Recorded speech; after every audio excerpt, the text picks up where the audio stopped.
Shalom. First of all, I'd like to start off by giving all glory and honor to YAHAWAH, Bahashim, Yahawashi, Bahashim, Rakakadash. Double honor to teachers, elders, and apostles of great millstone, likewise, brothers, putting on this truth, faithfully, fearlessly feeding the sheep, and you brothers and sisters tuning in. Shalom. Today's lesson is titled, After His Fall, Year 1 to 1000. Let's start off with the first scripture here. This is the book of Daniel 4 and 17. It reads, This matter is by the decree of the watchers, and the demand by the word of the holy ones, to the intent that the living may know that the Most High ruleth in the kingdom of men, and give it to whomever he will, and set it up over it the basis of man. And the basis of man is Esau the Edomite, the so-called white man. They call themselves Caucasian. But what I need you Hebrew Israelites to understand, you so-called blacks, Native Americans, and Latinos, okay, is that we are being ruled over by cavemen, the basis of man. There are 18 tribes, and we are being ruled over by the lowest of all of the tribes that were created. So you can see here the power, the true power of YAHAWAH. He made it so easy. Esau, the so-called white man, can do it. Look at the glory of Esau on this earth. Now, let's talk about what's going to take place in the near future. Because, see, as you can see right now, there's a lot of turmoil that's going on here in Great Babylon, America, and across this earth. You see, we're coming to that time where the rulership of this caveman is coming to an end. This is the book of Luke 21 and starting verse 25, and it reads, And there shall be signs in the sun and in the moon and in the stars, and upon the earth distress of nations with perplexity, the sea and the waves roaring, which we are hearing right now. There's a lot of disagreements. They can't agree whether to stop the war between Ukraine and Russia. You're hearing the roars of the people here in Great Babylon, America. These people who were in utter disbelief that the so-called white man has turned upon them. Well, we told you about, the cruel Lord that's going to come. We identified him long before he sat in the wicked seat. But now you are seeing that your ruler, who is a caveman, does not care about you. It says, men's heart failing them for fear and for looking after those things which are coming on the earth. For the powers of heaven shall be shaken. Okay, and this rulership is going to fall. These people are going against each other. It's a divided kingdom. Okay, they're fighting against each other. You think about it, these cavemen, man, they're dueling. And then shall they see the Son of Man coming in cloud with power and great glory. And when these things begin to come to pass, then look up and lift up your head, for your redemption draweth near. And this is what we see. We've seen, the chariots, being seen all across this earth. Okay, giving us that indication that the Mashiach is about to arrive in great power and glory. And why is the nations going to be mourning? Because they understand the prophecy that we've been speaking about is coming to pass. You see, you people of oppress, the so-called black man, Latino man, and Native American man. And when I say man, I'm talking about the whole tribe in itself, men, women, and children. And we told you that the God of the Bible and the Messiah of the Bible are so-called black men. And they are coming to redeem the elect of this earth. Now, this is going to be a bad time.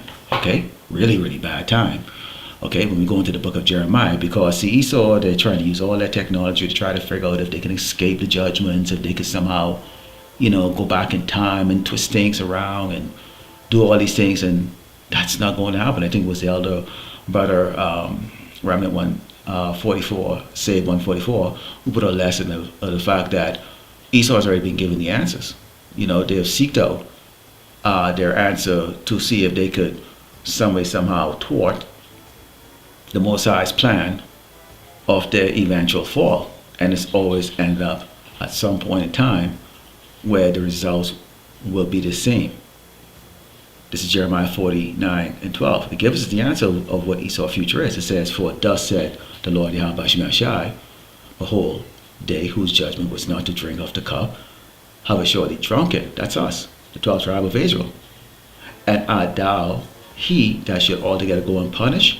Thou shalt not go unpunished, but thou shalt surely drink of it." So the return of the Mashiach is going to mean the end of Esau's wicked rulership. Okay? And all the rest of you nations, you out there, you other tribes out there that have prospered under the rulership of the so-called white man, don't get comfortable. You're going to have a very, very tough time in the kingdom also, but not the way Esau, the Edomite, the so-called white man, is going to have it. Let's go into the book of Ecclesiasticus 10:8. Because there is nothing written that demonstrates that this man can repent. He cannot repent. He's wicked. It says, because of unrighteous dealings, injuries, and riches got by deceit, the kingdom is translated from one people to another. Now, if you look at the word injuries, it isn't only physical, but it's also mental.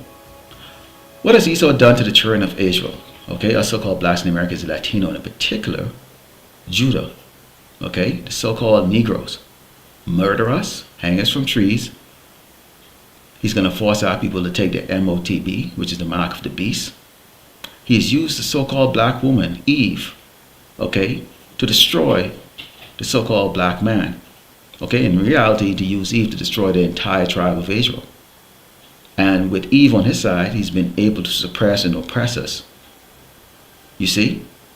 So there's no record of this man ever demonstrating that he is repentant of all of the wickedness that he's done to the children of Israel. Even when he tried to come on and say, well, I'm going to change this law and do this and do that, it's usually a trick, just another snare, and Jakes them fall for it, just like right now. They fell for the lies and the deceit and the sweet talk of the evil one that's sitting in the seat right now, known as Donald J. Trump. Okay? And what is he doing? The first thing he did on day one is he's grabbing and scooping up Jakes out of their homes, putting them on planes and sending them across this earth to different institutions that are significantly more severe than they are here in Great Babylon, America. So it's wicked. Everything about Esau, the Edomite, the so-called white man, is wicked, and he's going to pay for it. He is going to pay dearly for it. This is Jeremiah 16:16, because right now we are on this earth in the form, okay, or really right now our current mission is to gather the elect, or to edify the elect, warn the people, okay, all the other tribes, and mainly our 2/3 of the judgment, which is what I'm reading right now, that's coming on this earth, but particularly to these Edomites. So we're fishers. It says, behold, I will send many fishers, said the Lord Yahawashi, and they shall fish them. And after I will send many hunters, and they shall hunt them from every mountain and from every hill and out of the holes of the rock. Now, if you read that, you'll know that these elites all have bunkers, you know, multi-billion-dollar bunkers, and, you know, while the chaos is going on this earth, okay, if you haven't been hiding in a rock, you should be able to see what's going on right now to take place, although a lot of you will ignore it.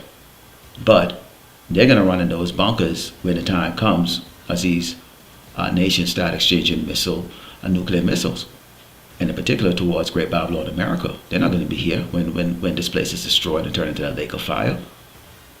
And this is when we, in our new form, in our godlike form, okay, are going to come down from those chariots, and we're going to scoop them out. We're going to hunt them.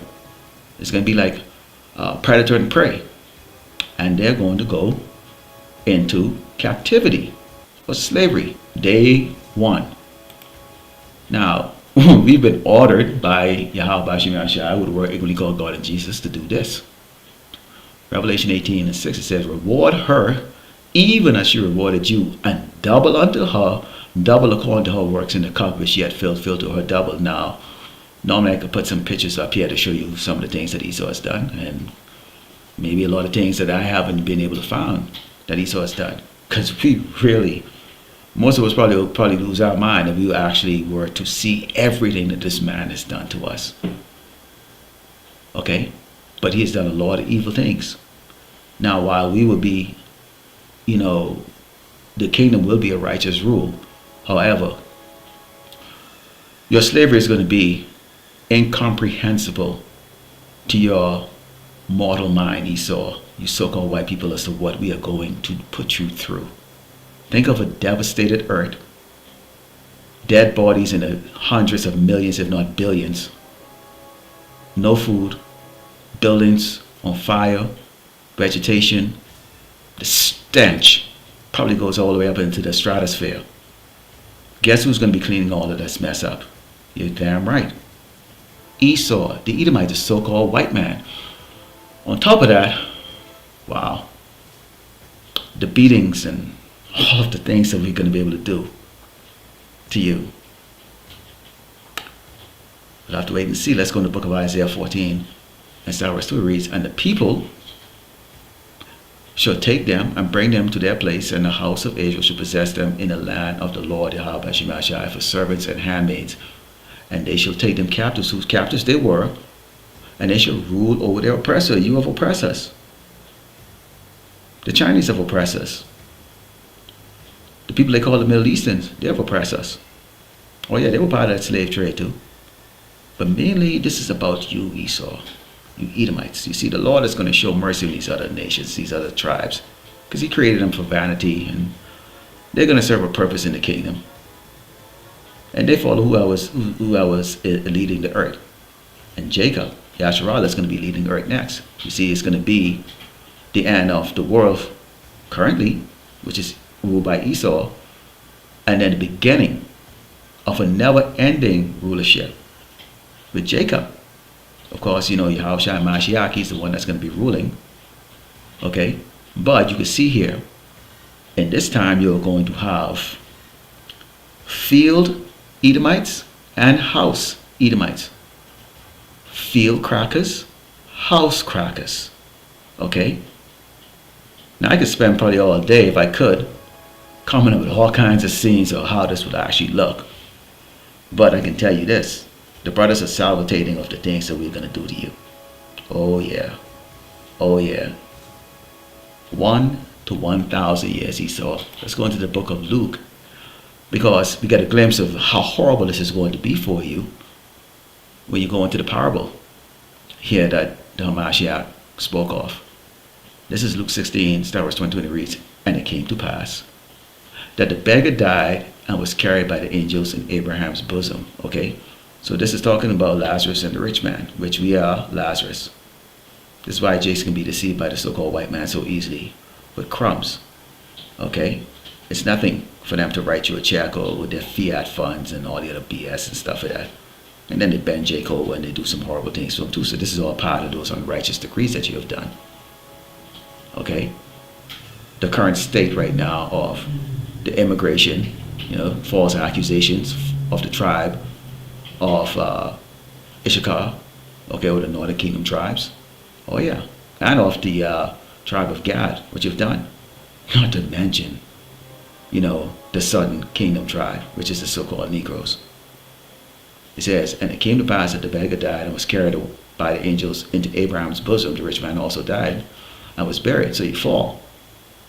And in hell he lifted up his eyes, being in torment, and seeth Abraham afar and Lazarus in his bosom. And he cried and said, Father Abraham, have mercy on me, and send Lazarus, that he may dip the tip of his finger in water and cool my tongue, for I am tormented in this flame. You're going to be begging, because you'll be able to speak the Paleo Hebrew language. You can be begging the elders and Yahawashi to have us show you mercy. Oh, we're going to do you dirty, so you crackers are going to get done dirty, or you can't even begin to comprehend the things that we're going to do to you. We're going to have 100% uses of our brains. And we're going to be gods, incapable of dying, immortal. You can't even begin to think of the things that we're going to do to you people, man. Okay?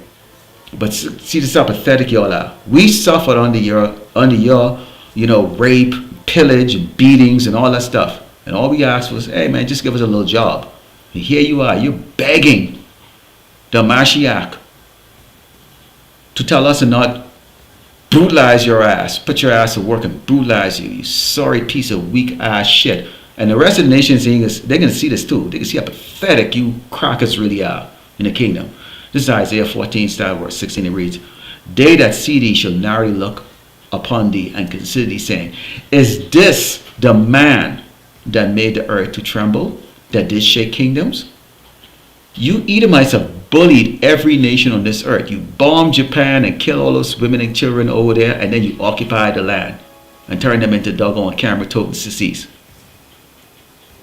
What else have you done to the continent of Africa? Everywhere you go, Esau, you Edomites, it's death. Men and women, you're just death. And they're going to see how you are going to be in the kingdom. Weak, pathetic, back in your true state, which is a caveman. And they're going to say, is this the man that used to make the earth tremble with his nuclear power and, laws and ships surrounding nations and starving people out and destroying economies? That did shake kingdoms, you destroy everywhere you go. False wars and accusation, you piece of shit. That made the world as a wilderness and destroyed the cities thereof. That opened not the house of the prisoners, you never let us out. Oh, go back to Africa. Well then, hey, give us everything we work for. Come on, we know who you are. You're the base of man set up to rule. And guess what? Your time is coming to an end. But it's our job to remind you so that you crackers don't get comfortable. Because see, y'all sit down with these jakes, join hands with them and go, okay, I hate Trump. We don't give a fuck about Trump, Biden, or any other cracker that sits in the White House. They're all going to be in the kingdom as slaves too, and begging for mercy. It doesn't matter. So while you're begging Yahawashi and Mashiach to have us show you all mercy, this is actually what he really is going to do here. This is Obadiah 1:18 reads, and the house of Jacob shall be a fire, and the house of Joseph a flame, and the house of Esau for stubble, and they shall kindle in them and devour them, and there shall not be any remaining of the house of Esau, for the Lord Yahawashi Mashiach had spoken it. So you go from day one, when the Mashiach returns, we come down and we capture all of you, put you into slavery. Okay, that's starting from the elites. You doggone pathetic, low-level Edomites. Y'all gonna be reborn in the kingdom under the loin, through the loins of these doggone elites. Okay, so this doesn't pertain to your ass. You're doomed. And then there's gonna be a lot of you, because you're gonna go back to the unga bunga stage, and we're gonna show mercy at that time when we round y'all up and put you out of existence. And the Mashiach is gonna take out every trace of DNA of you Edomites. You will have no existence ever again. And then there will be 17 tribes. Lord will indeed, like we said, the Father, to close, making all glory and honor to Yahawah, Ba'ashem, Yahawashi, Ba'ashem, Rakakadash. This lesson has been after his fall, day 1 to 1000. Shalom.